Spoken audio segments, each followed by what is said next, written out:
오늘 주시는 하나님의 말씀은 민수기 23장 18절에서 26절입니다. 발람이 예언하여 이르기를 발락이여 일어나 들을지어다. 십볼의 아들이여 내게 자세히 들으라. 하나님은 사람이 아니시니 거짓말을 하지 않으시고 인생이 아니시니 후회가 없으시도다. 어찌 그 말씀하신 바를 행하지 않으시며 하신 말씀을 실행하지 않으시랴. 내가 축복할 것을 받았으니 그가 주신 복을 내가 돌이키지 않으리라. 야곱의 허물을 보지 아니하시며 이스라엘의 반역을 보지 아니하시는도다. 여호와 그들의 하나님이 그들과 함께 계시니 왕을 부르는 소리가 그 중에 있도다. 하나님이 그들을 애굽에서 인도하여 내셨으니 그의 힘이 들소와 같도다. 야곱을 해할 점술이 없고 이스라엘을 해할 복술이 없도다. 이때에 야곱과 이스라엘에 대하여 논할진대 하나님께서 행하신 일이 어찌 그리 크냐 하리로다. 이 백성이 암사자같이 일어나고 수사자같이 일어나서 움킨 것을 먹으며 죽인 피를 마시기 전에는 눕지 아니하리로다 하며 발락이 발람에게 이르되 그들을 저주하지도 말고 축복하지도 말라. 발람이 발락에게 대답하여 이르되 내가 당신에게 말하여 이르기를 여호와께서 말씀하신 것은 내가 그대로 하지 않을 수 없다고 하지 아니하더이까. 아멘. 보이스피싱이라는 금융 사기 문제가 심각할 때가 있었습니다. 주로 정부기관, 경찰이나 검찰, 금융감독원 등을 사칭하여 개인 정보를 요구하거나 계좌 이체를 유도해서 돈을 갈취하는 방식입니다. 아마 대부분 한두 번 이런 전화를 받으신 적도 있으실 것입니다. 여기 경찰입니다. 또는 여기 검찰입니다. 당신의 계좌가 범죄에 연루되었습니다. 그러면서 개인 정보를 입력하게 해서 계좌에서 돈을 빼앗아 가는, 그래서 거기에 당하는 사람은 낭패를 보는 그런 것입니다. 이상준 목사라는 분이 대형교회 부목사 시절에 교역자실에서 자기 동료 목사님이 보이스피싱을 당하는 것을 직접 목격했다고 합니다. 우리 동료 목사가 그 앞에서 전화를 받더니 분실 신고가 된 자기 신용카드의 사용을 빨리 막아야 한다고 인터넷을 열더랍니다. 그래서 어디서 전화가 왔느냐 물으니 검찰청 금융사건 담당팀이라고 했습니다. 그 순간 보이스피싱을 직감하고 목사님, 개인정보를 절대 입력하지 마세요 라고 말했습니다. 그래도 그는 홈페이지를 열더니 개인정보를 다 입력했습니다. 여러 번 말렸지만 소용이 없었답니다. 그러고는 몇 분이 안 되어 수백만 원이 날아갔습니다. 그 목사님의 눈앞에서 일어난 보이스피싱 사례라고 말하고 있습니다. 이 사례에서도 이런 교훈을 얻을 수 있습니다. 즉 보이스피싱을 당한 목사는 당하지 않을 기회가 있었습니다. 즉 그 앞에 있는 동료 목사님이 조언을 들어야 했습니다. 동료 목사인 이 목사님이 개인정보 입력하지 말라고 여러 번 말렸지만 그가 듣지 않았다고 했습니다. 자신의 생각만 고집하지 말고 때로 동료의 말도 귀담아 듣는 것도 필요하다는 교훈입니다. 그리고 거짓에 속지 않는 분별력이 필요합니다. 속이는 자가 나쁘고 악하지만 속지 않는 것도 필요합니다. 양심적이라는 것이 잘 속아도 된다는 이야기가 아니고 남의 말 잘 듣고 착하다는 성격이 불의에 잘 속고 이용당해도 된다는 말이 아닙니다. 속임과 거짓이 많은 세상에서는 자신과 가족과 공동체를 지키기 위해서는 바른 분별력이 필요합니다. 거짓을 말하고 사기를 치는 사람은 거짓을 진짜처럼 이야기합니다. 에덴 동산에서 여자를 속였던 뱀은 하나님이 선악과를 따먹으면 반드시 죽으리라고 말씀하셨는데 뱀은 정녕 죽지 아니하리라고 거짓말을 합니다.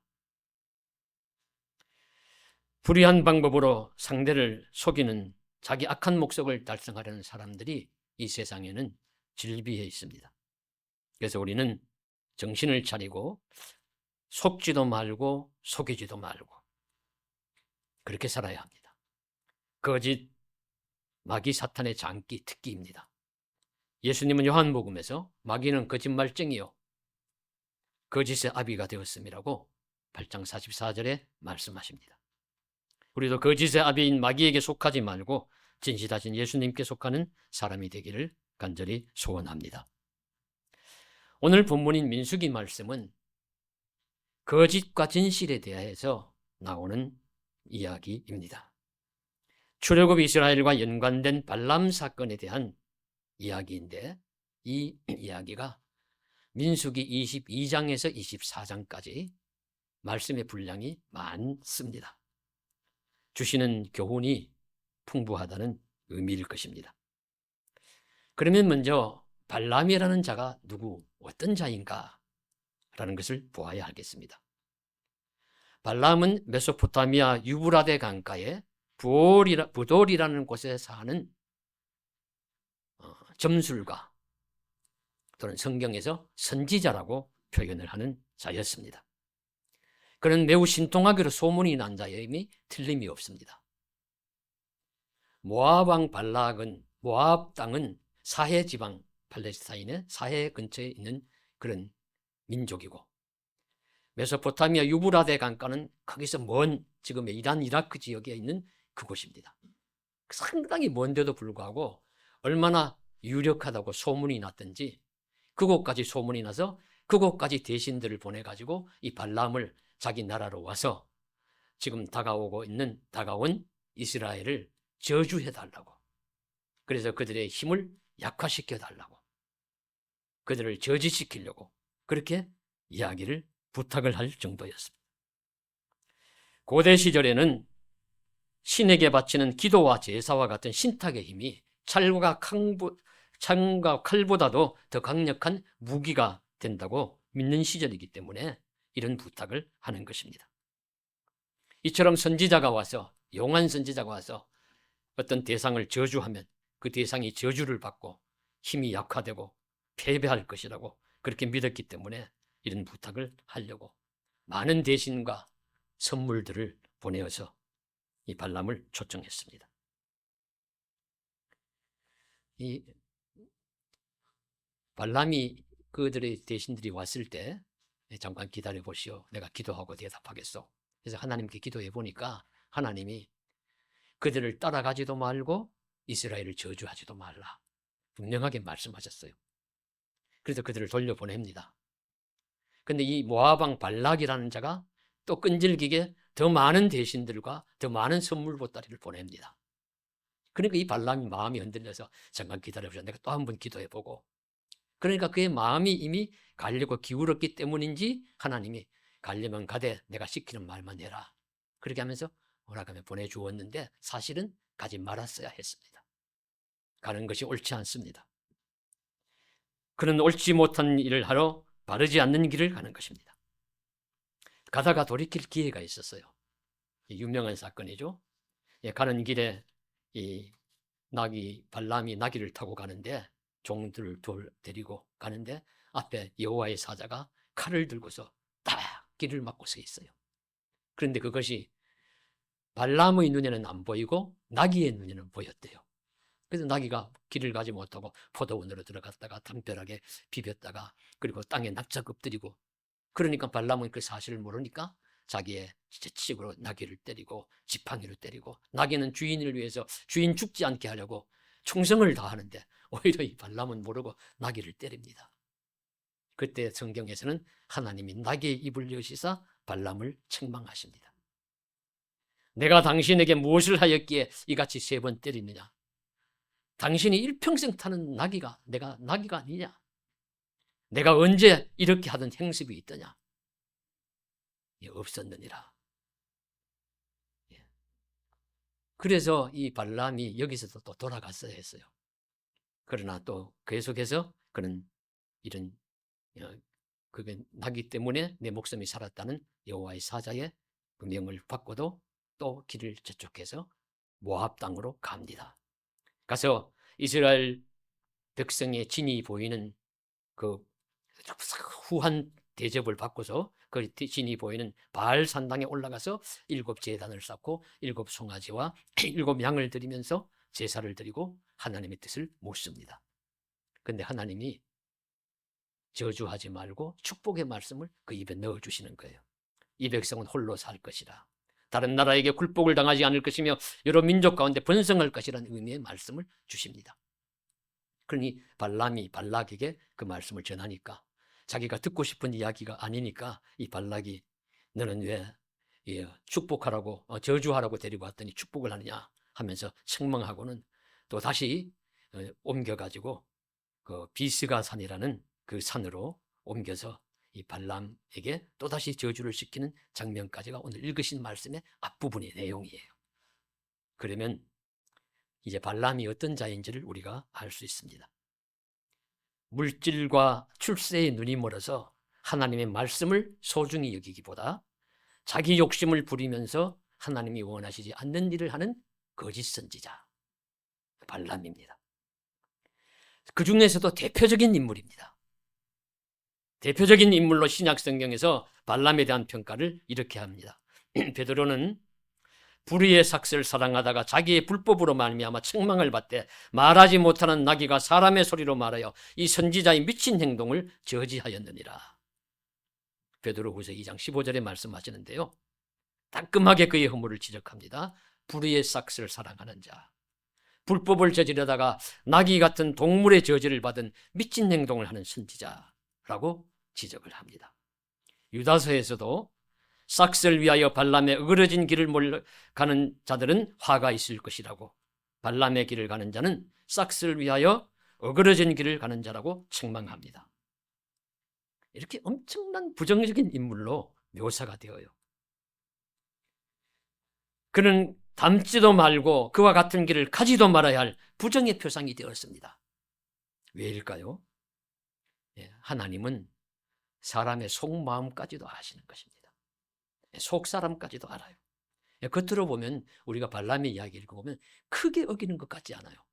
기도해보고 또 기도하니까 하나님이 갈 테면 가라 그러니까 가고 시킨 대로 하라 그러니까 하는 것 같고, 그런데 문제는 돌아가지 않고 손을 떼지 않고 계속해서 따라가서 사실은 겉으로는 재물에 크게 욕심을 내는 것 같지도 않지만, 표면상으로는 하나님의 말씀을 어기는 것 같지 않지만 실상은 엄청난 욕심쟁이, 속이도 너무 금은 사람입니다.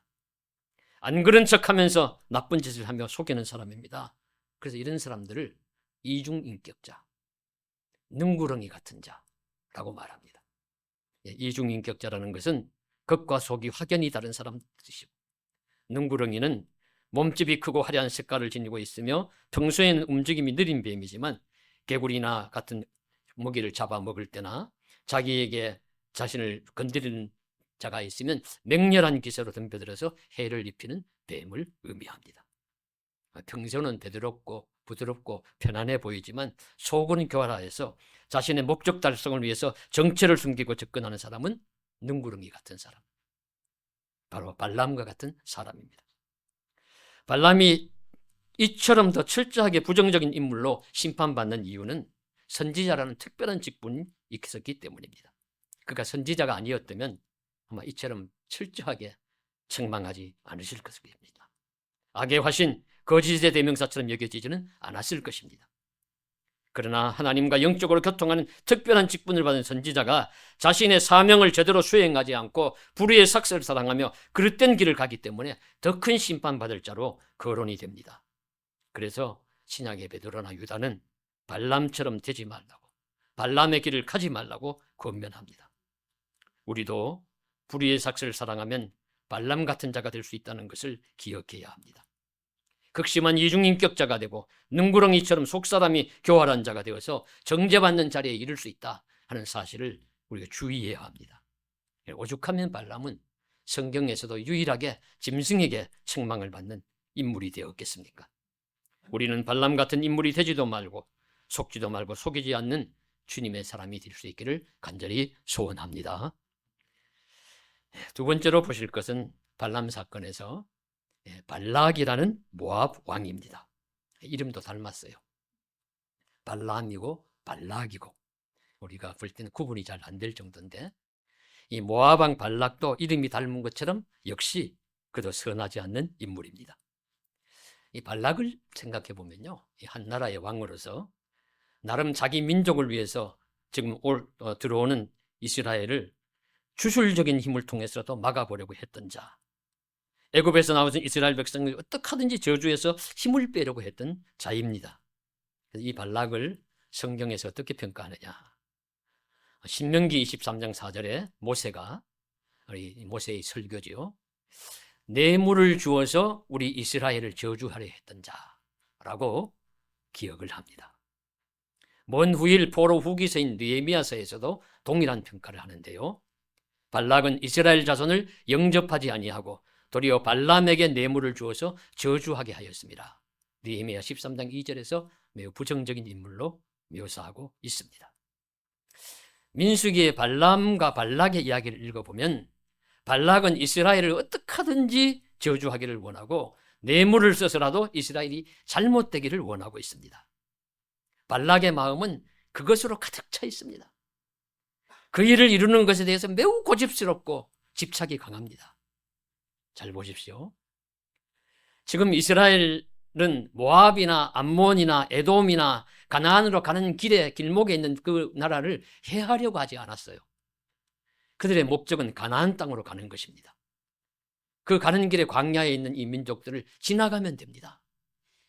그들에게 물건을 빼앗기를 원치도 않고 전쟁을 해서 사람을 죽이기를 원치도 않고 무엇을 해하고 해를 끼치기도 원치 않습니다. 그저 지나가게 해달라고, 지나가면 만족한다고 하면서 지나갑니다. 그럼에도 모압 왕 발락은 이스라엘을 저주하고 잘못되게 하는 일에 지나칠 정도로 열심이며 이 일을 쉽게 포기하지 않습니다. 처음에 발람이 거절했어요. 그 다음에 더 많은 사람 보내가지고 선물 봉공사하면서 데리고 옵니다. 데리고 와서 처음에 또 우리 그러니까 바알 산당에 올라가서 저주하라 하니까 저주 아니고 축복의 말을 하니까 왜 그러느냐. 또 그 다음에 비스가산에 함께 올라가서 또 바라보게 하고서 또 제사 드리고 또 저주해라. 거기서도 저주하니까 하고 오늘 읽으신 말씀인데 축복을 하니까 또 데리고 가가지고 이번엔 부월산 꼭대기에 올라가서 또 저주하라고. 이렇게 할 정도로 집요하게 이스라엘을 잘못되게 하려고 저주하는 일에 열심입니다. 얼마나 집요합니까? 그런데 그는 원하는 방향이 틀렸습니다. 그의 추구하는 목적도 잘못되었고 이를 추구하는 방향도 잘못되었습니다.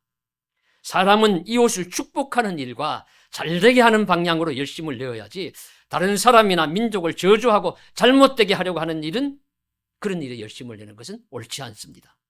하나님은 이런 일을 원하시지 않아요. 발락은 열심히 있지만 그 열심의 방향이 틀렸습니다. 잘못된 방향으로 일을 하고 잘못된 일에 열심히 있고 고집이 센 인물이 발락입니다. 하나님은 이런 인물이 되기를 원치 않으십니다. 그래서 경영학의 아버지라고 불리는 피터 드러커가 이렇게 말했습니다. 하지 말아야 할 것을 효율적으로 하는 것보다 더 비생산적인 것은 없다. 좀 쉽게 말하면 하지 말아야 할 것을 열심히 하는 것보다 어리석은 일이 없다는 거예요. 하지 말아야 할 일을 열심히 해야지 하지 말아야 할 일을 열심히 해요. 또 다른 말로 하면은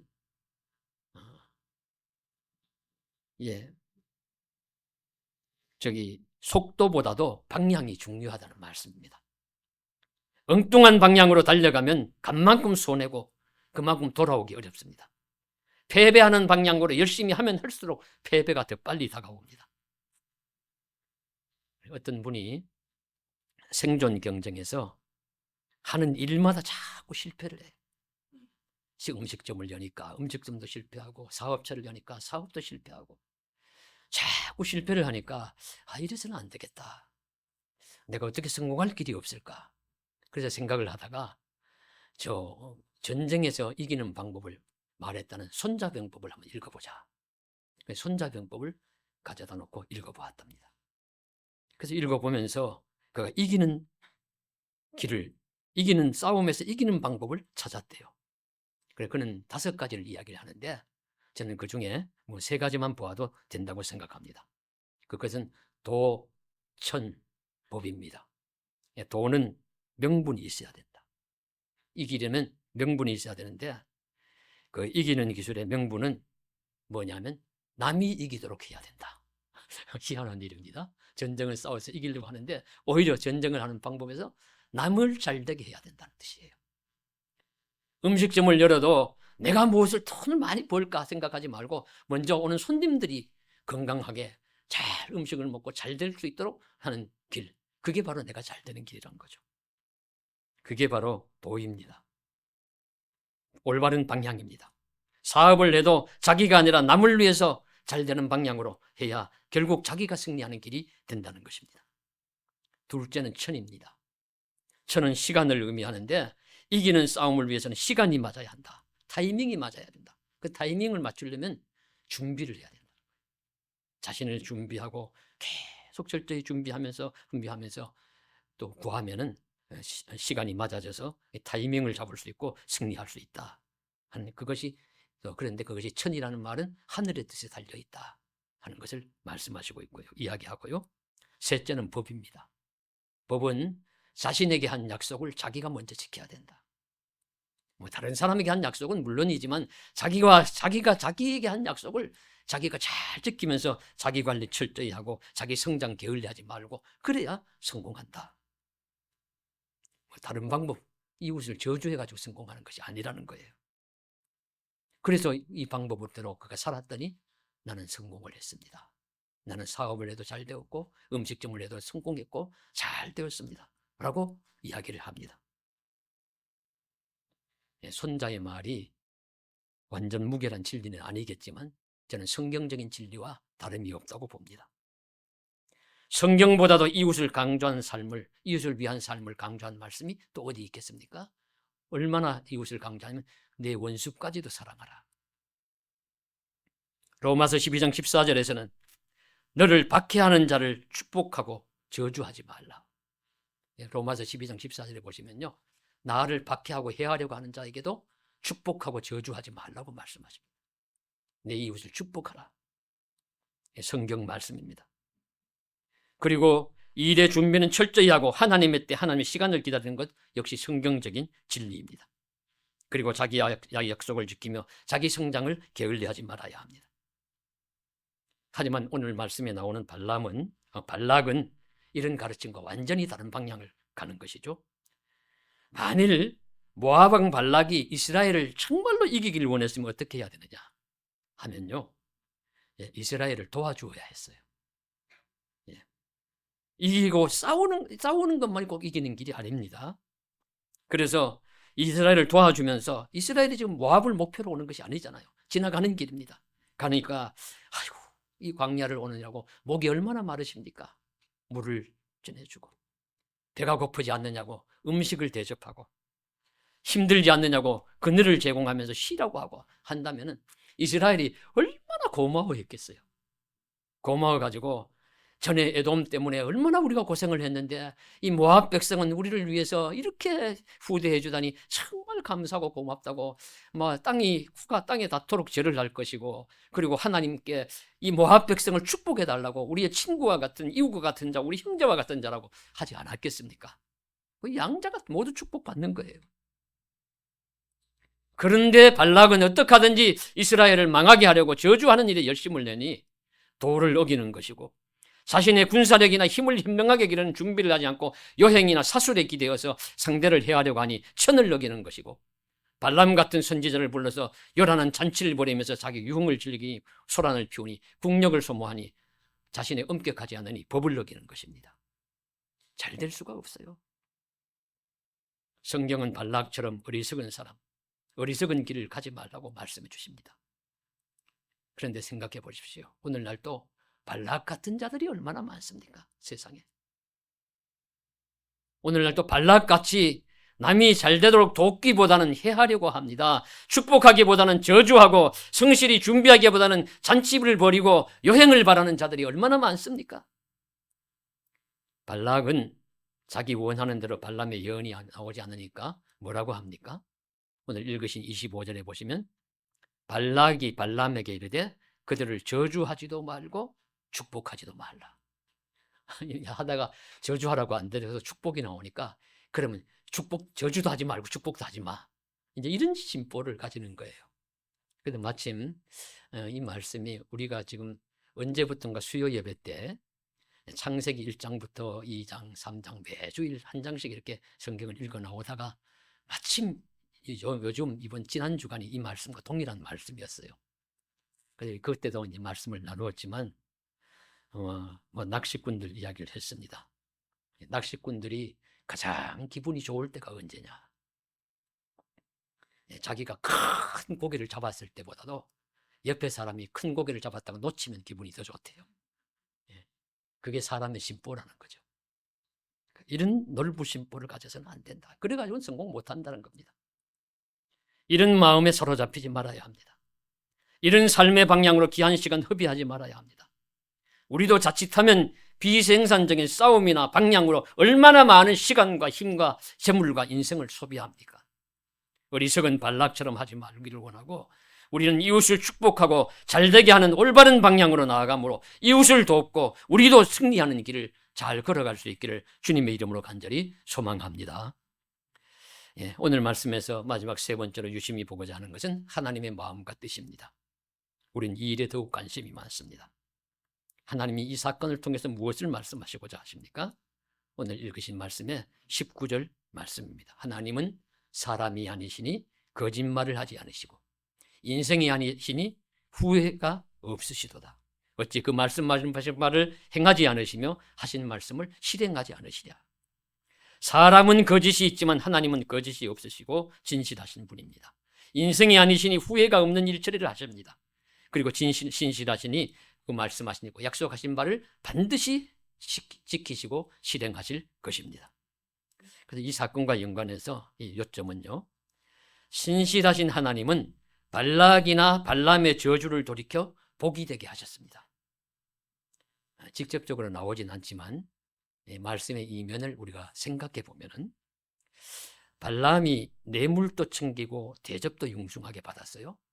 그러면 그가 먼저 하나님의 응답이 오기 전에 뭐라고 기도했을까요? 하나님, 다가오는 이스라엘에게 복을 주십시오. 그들을 안전하게 하시고 평안하게 하시고 하는 일마다 잘되게 해주십시오 라고 했을까요? 아닙니다. 틀림없이 저 백성을 망하게 해주십시오. 제가 받아먹은 게 얼마인데 밥값이라도 해줘야 않겠습니까? 하면서 저주했을 것 아닙니까? 그런데 그의 입술에 막상 흘러나오는 말은 하나님이 주관하사 저주가 아니라 축복의 말을 하게 하십니다. 이 말씀이 바로 오늘 20절 말씀에 나와요. 내가 축복할 것을 받았으니 그가 주신 복을 내가 돌이키지 않으리라. 이 말은 발람의 입술에 나왔지만 발람의 말이 아닙니다. 하나님이 넣어주신 하나님의 말씀입니다. 내가 이스라엘 백성을 축복하려고 했는 그 말을 나는 그 뜻을 돌이키지 않으리라. 그 말씀입니다. 발람은 도구에 불과했습니다.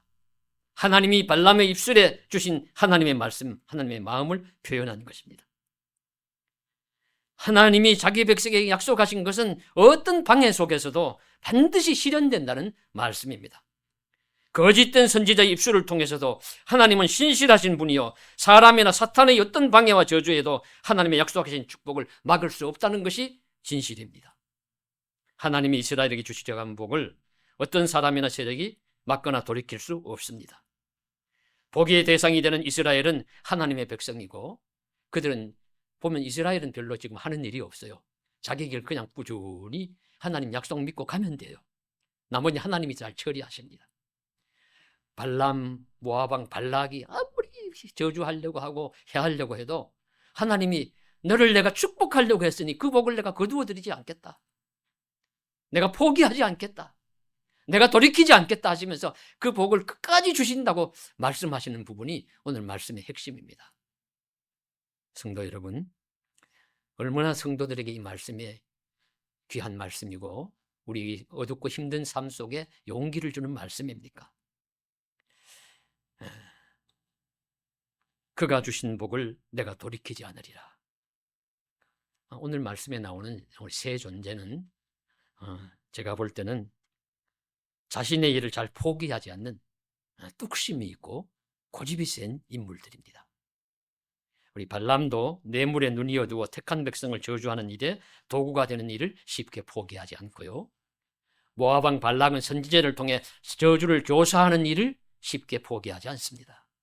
그러나 하나님도 이들 이상으로 포기하지는 않은 그 이상으로 더 완강하고 뚝심 있게 자기 백성을 축복하는 일을 포기하지 않으신다고 말씀하신 부분입니다. 누가 최후의 승자입니까? 하나님이 주시려고 하는 복을 포기하거나 돌이키지 않는 대상인 이스라엘 백성이 승리자입니다. 그래서 이 사건을 곁에서 보았던 여호수아가 이 일을 기억하면서 여호수아 24장 10절에 이렇게 말씀합니다. 내가 발람을 위하여 듣기를 원하지 아니하였으므로 그가 오히려 너희를 축복하였고 나는 너희를 그의 손에서 건져내었다. 하나님이 이스라엘 백성을 축복하였고 건져내었다고 말씀하십니다. 하나님이 발람으로 하여금 자기 백성 이스라엘을 축복하였다는 것이 진실입니다. 그래서 이 말씀을 오늘 우리들에게 주시면 우리가 하나님의 백성이 되어서 살아갈 때 하나님은 우리에게 주시려고 약속한 복을 돌이키지 않는다. 우리는 그런 복의 대상이 된다는 것을 믿으시기를 바랍니다. 이 백성이 오늘 크리스찬입니다. 크리스찬은 하나님이 주시려고 하는 복의 대상입니다. 예수를 믿는 우리 모두를 가리킵니다. 그러므로 하나님의 백성인 우리가 어디를 가든지 무엇을 하든지 하나님은 우리에게 주시려고 약속하신 복을 돌이키지 않으실 것입니다. 우리가 잘나서가 아닙니다. 하나님의 신실하심 때문입니다. 티끌 같은 믿음, 작은 믿음이라도 보시고 자기 백성을 사랑하시는 하나님의 신실하심이 이 약속을 지키실 줄로 믿습니다. 하나님의 신실함이 결코 우리를 버리지 아니하시고 세상 끝날까지 우리를 지키고 인도하실 줄로 믿습니다. 이 약속의 대상임을 감사하고 기대하는 저와 여러분 되시기를 주님의 이름으로 간절히 축원합니다. 기도드리겠습니다.